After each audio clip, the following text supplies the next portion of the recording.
중동부전선 전투는 김종호 대령이 지휘하는 국군 6사단과 북한군 2군단 예하, 2사단, 12사단, 5사단, 고속기동부대인 603 모터사이클 연대가 북한군의 기습적인 남침 공격이 시작된 1950년 6월 25일 새벽부터 6월 30일까지 6일 동안 벌인 공방전으로 춘천 가평전투, 인제 홍천전투 등을 포함하고 있습니다.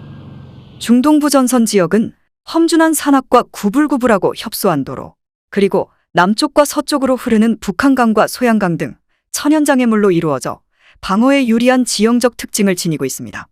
지역 내 도로망은 화천 춘천 홍천을 잇는 5번 도로와 양구 춘천 가평을 잇는 46번 도로, 인제 홍천 서울로 이어지는 44번 도로, 인제 현리 홍천을 잇는 451번 도로가 있었으나 노면 상태가 열악하고 동서로 횡단하는 도로는 발달되어 있지 않았습니다. 6.25 전쟁 초기 가장 잘 싸운 부대인 국군 6사단은 사단사령부를 원주에 두고 임부택 중령에 칠연대는 춘천, 한병선 대령에 이연대는 홍천, 민병권 중령의 19연대는 예비대로 원주에 주둔하고 있었습니다.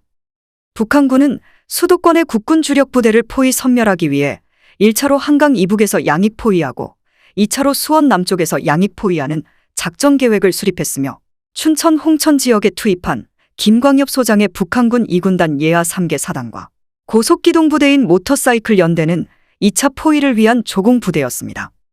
북한군 2군단은 화천 춘천 축선의 이청송 소장의 2사단을, 인제 홍천 축선에는 전우 소장의 12사단과 고속기동부대인 603 모터사이클 연대를 투입했으며 제2제대로 김창덕 소장의 5사단을 보유함으로써 방어하는 국군 6사단보다 병력은 3.6배, 화력은 6배 이상의 우세를 점하고 있었습니다.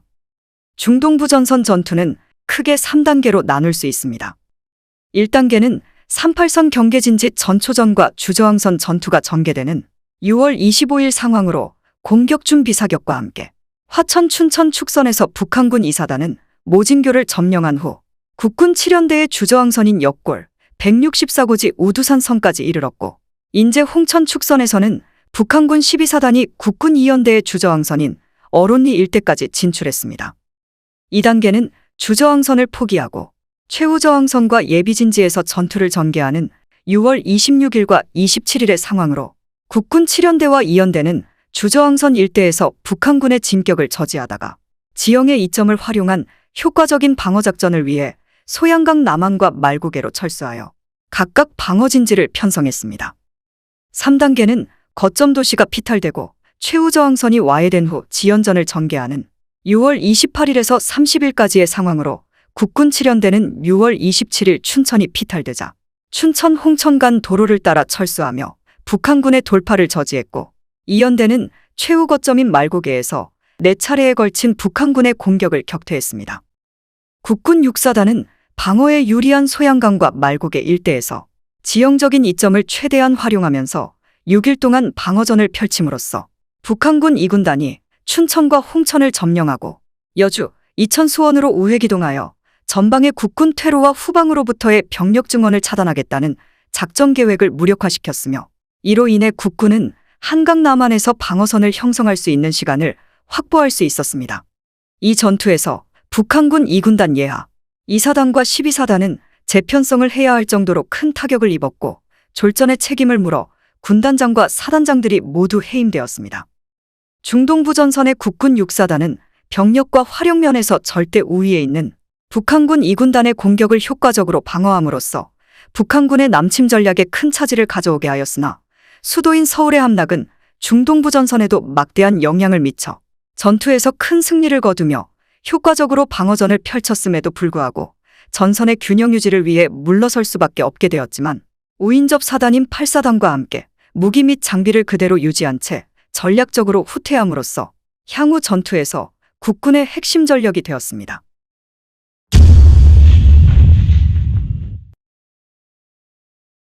국군 6사단이 방어하는 춘천과 홍천으로 침공한 북한군 2군단은 예하의 2사단과 12사단을 일제대로, 5사단을 이제대로, 603 모터사이클 연대를 고속기동부대로 편성했습니다.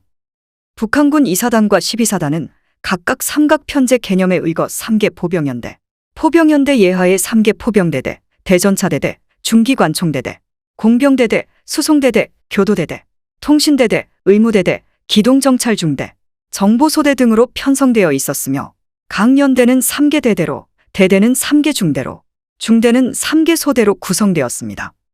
고속기동부대인 603 모터사이클 연대는 모터사이클 4개 대대와 장갑차 1개 대대, 대전차포 1개 대대로 구성되어 있었습니다. 모터사이클 대대는 3개의 모터사이클 중대와 1개 박격포 중대, 그리고 1개 중기관총 중대로 편성되었는데 모터사이클 중대는 45대의 모터사이클과 135명의 병력을, 박격포 중대는 9문의 82mm 박격포와 30명의 병력으로 이루어졌고 장갑차 대대는 BA-64형 사마우트 장갑차 54대, 대전차포대대는 45mm 대전차포 16문으로 편성되어 있었습니다. 일제대인 북한군 2사단과 12사단의 포병 화력으로는 122mm 곡사포 12문, 76mm 곡사포 36문, SU-76 자주포 32문, 75mm 경곡사포 24문, 45mm 대전차포 75문, 37mm 대전차포 12문, 120mm 박격포 30문, 82mm 및 61mm 박격포 144문 등 총 365문의 각종 포를 보유했고 독립전차연대 T348호 전차 30대의 지원을 받고 있었습니다. 이제대인 북한군 5사단도 122mm 곡사포 12문, 76mm 곡사포 36문, SU-76 자주포 16문, 45mm 대전차포 48문, 120mm 박격포 18문 등 총 130문의 각종 포를 보유하고 있었습니다. 포병은 보병에 배속되어 운용했는데 주공 방면의 보병연대에는 2개 포병대대와 2개 SU-76 자주포 포대를, 조공 방면의 보병연대에는 1개 포병대대와 1개 SU-76 자주포 포대를 배속하였으며 122mm 곡사포는 주로 대포병 공격에 활용되었습니다.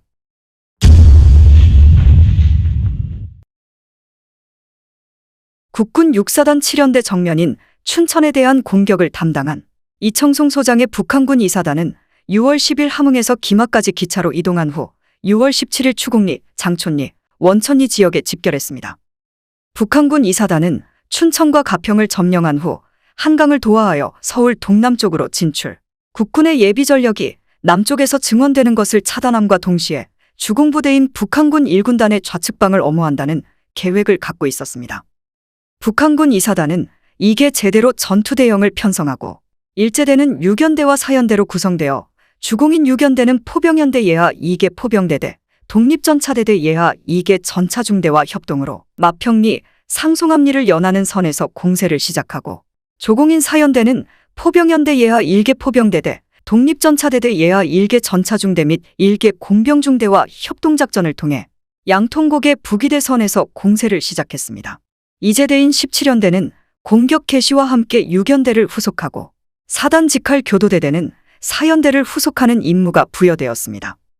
국군 6사단 2연대 정면인 홍천에 대한 공격을 담당한 전우 소장의 북한군 12사단은 6월 18일 원산에서 양양까지 기차로 이동한 후 6월 23일에 대목리, 선수리 지역의 1개 보병연대를, 그리고 4단의 나머지 예하 부대는 인제와 고사리에 배치했습니다.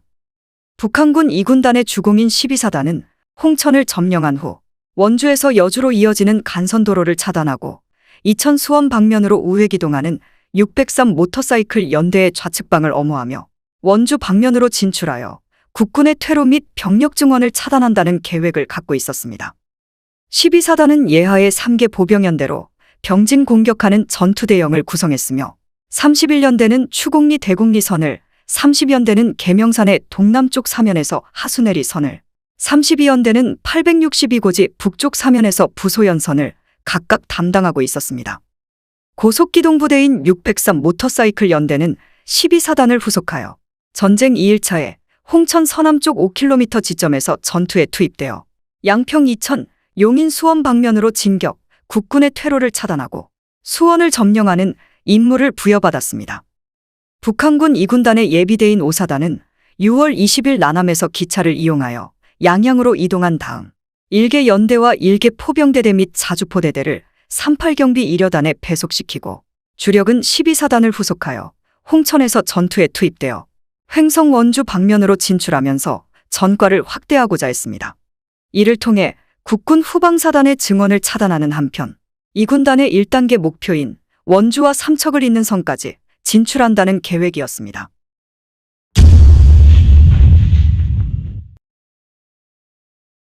중동부전선에 투입된 북한군의 병력은 총 33,938명으로 국군 육사단의 9,338명에 비해 무려 3.6배에 달하는 압도적인 우위를 점하고 있었습니다.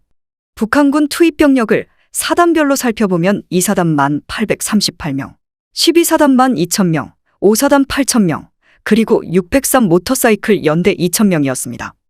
화천 춘천 방면에는 122mm 곡사포를 비롯한 각종 포 206문의 전력을 갖춘 2사단 포병이 배치됨으로써 이 방면에서 남북 간 포병 전력 대비는 1대3의 비율이었고, 인제 홍천 방면에는 122mm 곡사포를 비롯한 각종 포 317문의 전력을 갖춘 12사단, 5사단, 603 모터사이클 연대 포병이 배치됨으로써 남북 간 포병 전력은 1대7의 압도적인 우위를 보였습니다.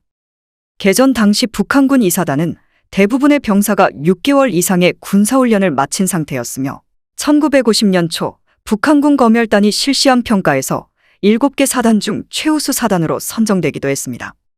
북한군 12사단은 항일전 및 국공내전에 참가했던 한인계 중공군 출신 12,000명이 1950년 3월에 북한으로 들어와 편성된 사단으로 남침 2개월을 앞두고 급편된 관계로 협동작전 면에서는 문제가 있었으나 실전 경험이 풍부한 병력들로 이루어져 개개인의 전투력은 높이 평가되었고 병력도 다른 사단에 비해 1,000명이 더 많았습니다.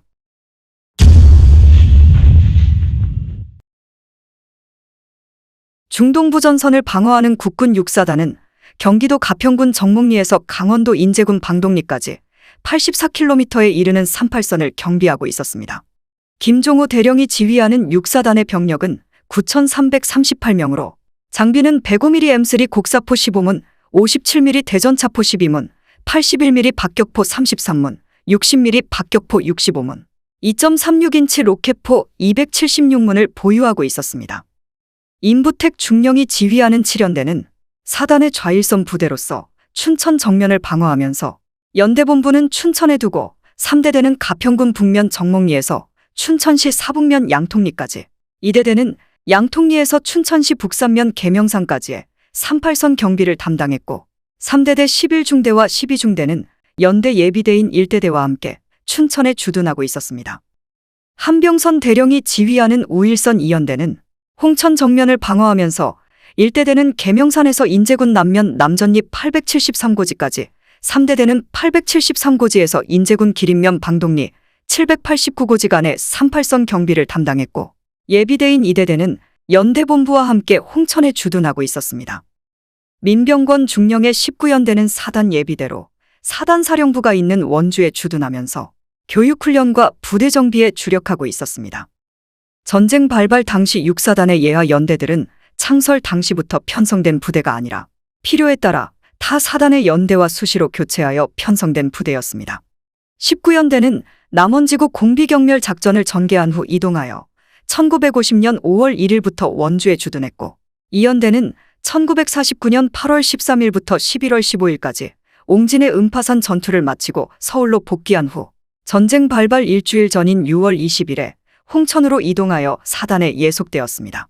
따라서 19연대와 2연대는 작전 지역의 전투 지형 숙지는 고사하고 짐도 제대로 풀지 못한 상태에서 북한군의 남침을 막게 되었습니다.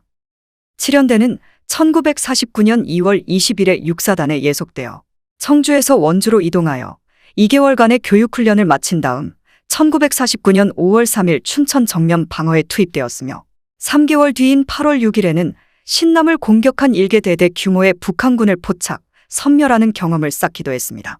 7연대는 13개월에 걸친 경계근무로 그 지역의 지형을 잘 숙지하고 있었습니다.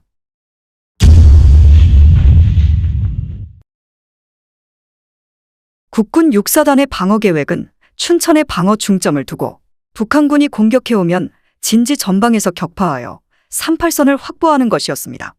북한군의 주공이 화천 춘천 간 도로를 따라 침공할 것으로 판단한 6사단은 포병 화력을 집중 운용하기 위해 16포병대대를 춘천에 배치하는 한편 전방에 배치된 2개 연대에 사단 공병 1개 중대씩을 배속했습니다. 춘천 지역을 방어하고 있던 7연대는 38선에서 춘천까지의 거리가 13km에 불과한 점을 감안하여 1949년 2월 춘천에 투입된 직후부터 진지구축에 주력했으며 육군본부로부터 재정적인 지원을 받을 수 없는 상황에서 지원받은 4단 공병 1개 중대와 춘천 시민 및 학생들의 도움을 받아 진지공사에 착수했습니다. 북한군의 접근이 예상되는 9개 지역에는 철근 콘크리트 진지도 설치했습니다. 콘크리트 진지의 두께는 50cm에 달했고 1개 분대 병력을 수용할 수 있는 공간을 확보하고 있었습니다. 이외에도 중대마다 통나무로 만들어진 2-3개의 유개호를 마련했고 진전에는 지붕형 철조망을 설치했으며 그 중간에는 대인지뢰를 매설했습니다. 7연대의 진지구축은 방어에 유리한 소양강 강변과 그 북쪽의 춘천 분지를 감지하는 164고지 일대에 집중되었으며 전쟁 발발 한 달 전인 5월 하순에 공사를 완료했습니다. 포병의 집중 운용을 위해 춘천에 배치된 16포병대대도 북한군의 주요 접근로에 5개의 포진지를 구축했습니다. 16포병대 대장 김성소령은 포병학교 고등군사반 교육을 마치고 돌아오자 즉각 예하 포대장 3명을 입교시킨 다음 장병들로부터 훈련이 너무 가혹하다는 비난을 받아가면서까지 주야간 훈련을 강행했습니다. 심지어 군의관까지도 포사격을 할 수 있도록 능력을 배양함으로써 3개 포대장이 모두 교육에 파견되어 공석 중이었음에도 서전에서 전투력을 발휘하는데 아무런 지장이 없었습니다.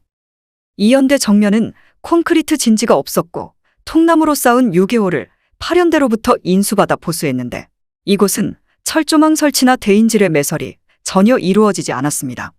이는 전쟁 발발 5일 전에 부대 교대가 이루어져 이를 새로이 설치할 시간적 여유가 없었기 때문입니다.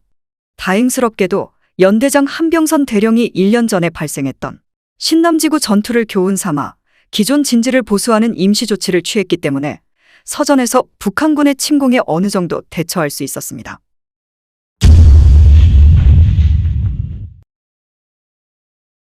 육사단장 김종호 대령은 6월 19일 7연대장 임부택 중령으로부터 북한군의 남침과 관련된 결정적인 보고를 받았습니다. 북한군 2사단 소속 전차병 이광훈 전사가 귀순하여 6월 23일부터 38선 접경에서 실시되는 야외 연습을 위해 일주간의 야간 행군으로 전차 40대와 함께 화천에 도착했는데 이곳에 많은 병력과 포가 집결하고 있는 것을 보았다. 라는 진술을 했습니다. 김종호 대령으로부터 귀순자의 진술 내용을 확인하라는 지시를 받은 임부택 중령은 윤수용 소위가 지휘하는 30명으로 구성된 수색대를 화천과 양구에 잠입시켜 화천에는 차량 400대, 양구에는 차량 300대가 각각 춘천으로 남하할 태세를 갖춘 채 줄지어 있고 차량 양쪽으로 대병력이 수경하고 있다는 사실을 확인하고 사단장 김종호 대령에게 이를 보고했습니다. 김종호 대령이 이 사실을 알리기 위해 육군본부 정보국장 장도영 대령에게 전화했으나 장도영 대령은 자리를 비운 상태였고 전화를 받은 고문관인 미군 대위에게 적정을 알리고 다른 사단 지역의 상황을 물었더니 미군 고문관은 38선은 매우 평온한 상태이며 북한군의 공격은 결코 일어나지 않을 것이라고 자신있게 대답했습니다. 이런 내용을 전달받은 7연대장 임부택 중령은 심야에 작전회의를 열고 대책을 수기한 후 북한군의 공격 징후가 농후하니 대비태세를 갖추라고 예하 지휘관들에게 지시했습니다. 육사단은 군량미가 부족하므로 외출과 외박을 적극적으로 실시하라는 육군본부의 지시에 따라 3분의 1 이상의 병력이 빠진 상태였으므로 유사시에는 현존 병력을 수습하여 전투태세를 갖출 수밖에 없었습니다.